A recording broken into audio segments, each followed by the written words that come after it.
Hello, and thank you for tuning into my recording. My name is Kyle Humphreys. This summer, I'll receive my degree in communications with a focus in critical media from the College of St. Rose. I started this paper in my junior year in the fall, and much has changed since the time this paper started. It is my pleasure to present to you at the 70th Annual ICA International Conference.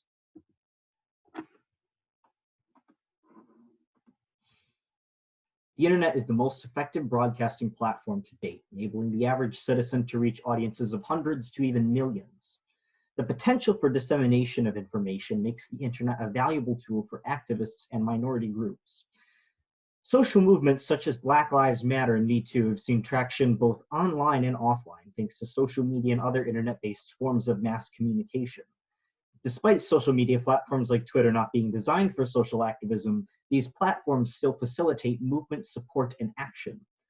Reaching larger audiences allows for greater mobilization and dissemination of grievances, ideas, and so forth. While there are a handful of transgender celebrities and public figures like Chelsea Manning and Gavin Grimm, these are just two faces of a very diverse group of people. Transgender people have developed a culture of sorts as a result of being outgrouped by a cisnormative society that values adherence to societal norms. The internet allows transgender individuals to share their personal experiences with identity and experiment with their expression. Transgender identity is politicized through legislation, financial barriers, and social expectations that clash with mainstream cultural expectations. This makes the act of being openly transgender a political action by consequence. Microcelebrity is a term born out of the commodification of the self through social and cultural performance for an audience online that enables one to gain fame and attention online. Their audiences may not be as large, but they appear closer and more loyal as a result of the emotional labors and sacrifice of privacy. When studying the transgender vlogger Julie Van Vu, Ron found the essential principles demonstrated in her online presence as a microcelebrity include accessibility, availability, presence, connectedness, and authenticity demonstrated through intimacy. Digital activism is a very appealing form of activism, as many of us have seen during this time of physical distancing. Because many individuals have access to the internet, hundreds of people can be at attention or mobilized with a few clicks. Online communities and knowledge-sharing platforms directly benefit minority groups because they are able to transcend physical boundaries with the internet. In a study of digital activism, Descal found that digital activist groups follow three main principles: cultural information framing, personal branding, and branding of activism. While the focus of Descal's study was digital rights activists, the findings can be imposed upon subjects of this study. To demonstrate their microcelebrity tactics as outlined by Raum, I performed a qualitative analysis of their tweets published between March 2019 and October 2019, and 5 videos at random if they were about a transgender topic. I also analyzed the same content for aspects of activism and branding as defined by Descal. Natalie WYNN is the owner of the YouTube channel CONTRAPOINTS. Since the start of her YouTube career, she has transitioned from male to female, documenting some aspects of her experiences in her videos. You may have seen her in some articles crediting her as the remedy for the alt-right because of the way she engages listeners and speaks to their knowledge or lack thereof. Her videos pertain to topical issues such as the rise of Jordan Peterson and the value of pronouns with the assistance of characters all played by herself. With costuming and set design, she has set herself apart from other YouTubers who create video essays. As of May 10th, she has almost 900,000 subscribers on YouTube and 263,000 followers on Twitter. On the website Patreon, where fans can support the creators with monetary subscriptions to exclusive content, Natalie makes over $24,000 per month from her 12,000 patrons. This is a minimum estimate, as this number is not made publicly available and is based on the assumption that her 12,000 patrons are at least paying $2 per month.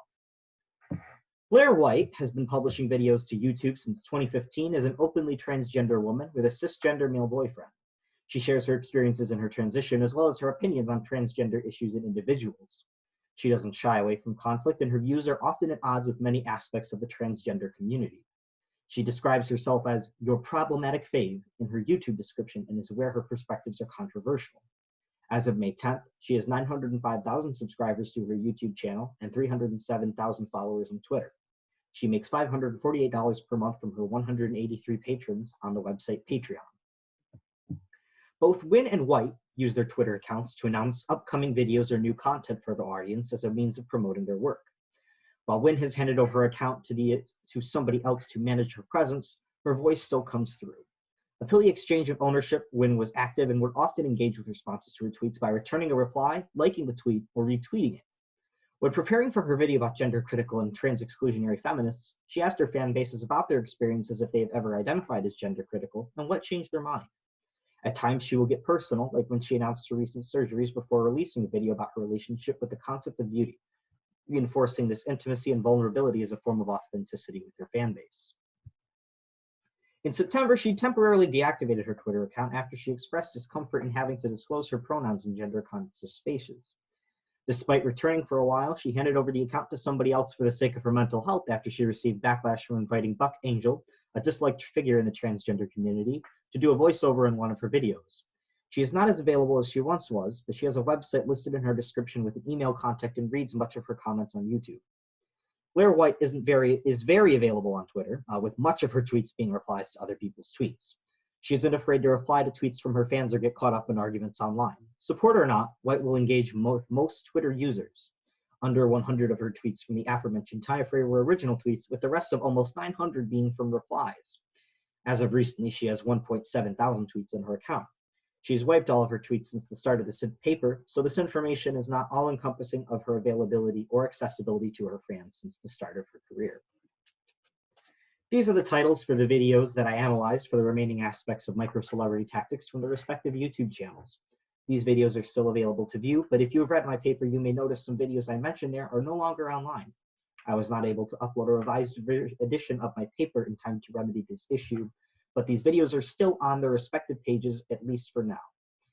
Through their videos, they both demonstrate presence, connectedness with their audience, and authenticity through intimacy. I chose the videos based on whether or not they discuss personal experiences with transgender identity or topical issues pertaining to transgender identity. Ways they both demonstrate presence is by making eye contact with the viewer, addressing the viewing audience, and referring to themselves in the first person. By disclosing intimate details about their life and experiences, they exercise authenticity through intimacy. When they express appreciation for their audience and supporters, they acknowledge the connection they have established with their fan base. WYNN plays several different characters she uses to express different positions in certain issues. One character, Tiffany Tumbles, is meant to represent a faction of the transgender community that finds gender identity as a rigid spectrum, and that individuals who break gender norms are not equal to other transgender people, to put it simply for those not familiar with the complications of that intercommunity conflict. Sometimes these characters can represent internal dialogues she has with herself or parody other political figures online. One of her characters, Jackie Jackson, hosts a fictional show called The Freedom Report. This is meant to be a parody of The Rubin Report with Dave Rubin, right down to the opening title scenes scenes with Jackie Jackson. Despite its fictional nature, it's grounded in reality and demonstrates presence. WYNN is an actor and is expressing ideas, dialogues, and concepts through these characters. NATALIE WYNN exercises high production value in her videos with elaborate sets, costuming, props, makeup, and colored lighting. Given the frivolity and expense of the production, one may assume she fails to establish connectedness with her audience and find common ground. But despite appearances, she's still able to connect with her viewers through eye contact and addressing their knowledge about topic or lack thereof. In pronouns, she acknowledges a debate that Blaire White had with conservative celebrity Ben Shapiro and refers to White as one of the YouTubers, whomst is bad, acknowledging that much of her audience does not agree with White's ideas. This is just one example of ways that she acknowledges the knowledge that her viewers may have. In all of her videos, she may at times discuss her experiences with herself or with society as a transgender woman. One video that exemplifies her authenticity through intimacy is Beauty, where she discusses her relationship with beauty, passing, and exploring her feminine expression following her plastic surgery to make her face appear more feminine. Blaire White's videos follow the more traditional blogger format. Her videos are recorded in casual settings where she often dresses informally. The casual nature of her clothing and settings establish not only presence, but connectedness with her audience. Listeners feel drawn to what she has to say not only because of her eye contact, but the common nature she presents herself with. She doesn't seem as unreachable or untouchable like other celebrities. In her videos, Blaire White speaks as though she is speaking with a friend. Her speech is very informal, and she isn't afraid to voice her opinions. The subjects of some of her videos, like the thumbnail I have in the background of a trans woman and her trans daughter, are often the recipients of vitriol and vulgarity. In her video, If You Don't F Me, You're a Bigot, White refers to an undefined group of trans women as beasts. The honesty in which she speaks in her mind draws her audience in, perceiving an authenticity in that. Another way she demonstrates authenticity is disclosure of her transgender experience. In her video, I'm Detransitioning, she talks about an often undiscussed path that some transgender individuals take, as she is no longer taking hormones to further her transition in an effort to preserve her gametes. She would like to have a child with her genetic makeup, so by ceasing her medical transition, she may be able to produce sperm again. This is one example of candidness and intimacy in her videos that demonstrates authenticity. So this is a slide where everything comes together, where the audience and the content of the message serve a form of activism where you can educate your audience and implicitly encourage people to utilize that information in a way that they and other people can benefit. Descal breaks culture information framing into 2 blocks here, and I'll let you read that. I'm not a big fan of people that read off their slides. A successful digital activist is able to incorporate both symbolic and informational politics in their messaging. WYNN balances this well by evoking popular and noteworthy figures, symbols, and stories, and publishing this material at a time where it is relevant and important. At the end of pronouns, the text "Fascistas nado passado," please pardon my pronunciation, is on screen, which is Portuguese for "fascists will not pass," referring to the election of Bolsonaro. The text "we will not be erased" also appears, referring to the actions by the Trump administration to narrow the definition of sex and harm transgender people's ability to receive life-affirming care. This is an example of exercising personal politics as well, which you will see she does by disseminating the ideas in her videos. In terms of branding, you'll see I have some quotes here. These are quotes derived from her videos and serve as a way for fans to share her content. These are also featured on her TeePublic page and some of her merchandise. White relies a lot on symbolic politics, but this does not discredit her ability to draw in an audience and garner support for her political views and opinions about transgender identity and culture. When exercising symbolic politics, she will often seek out stories or transgender figures to feature in her videos.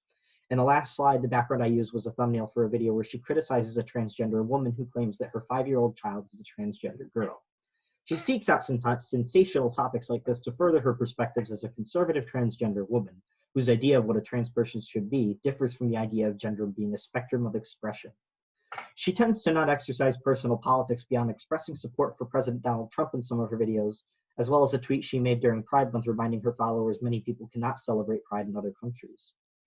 In terms of branding, both have their own styles and aesthetics in their content and their own unique line of designs for fans to purchase. Some considerations I'd like readers and researchers to bear in mind is that this paper has gone through a couple of iterations. Some tweets and videos that better exemplify personal activism and accessibility are no longer accessible. I had to shift the time frame of tweets to analyze because Blaire White mass deleted her tweets between today and the day that I first handed this paper in for class. That's a span of almost 2 years. And it would not have been fair to analyze more tweets for WYNN than I would have been able to for White by not changing that time frame. While everything is permanent on the internet, I wasn't willing to dig through the Wayback Machine for specific tweets, and photos of tweets are not very credible. Natalie also deleted several videos cited in the paper, and I hadn't noticed until recently, and by then it was too late to update the paper. So you may see some videos and even tweets in there that cannot be found anymore.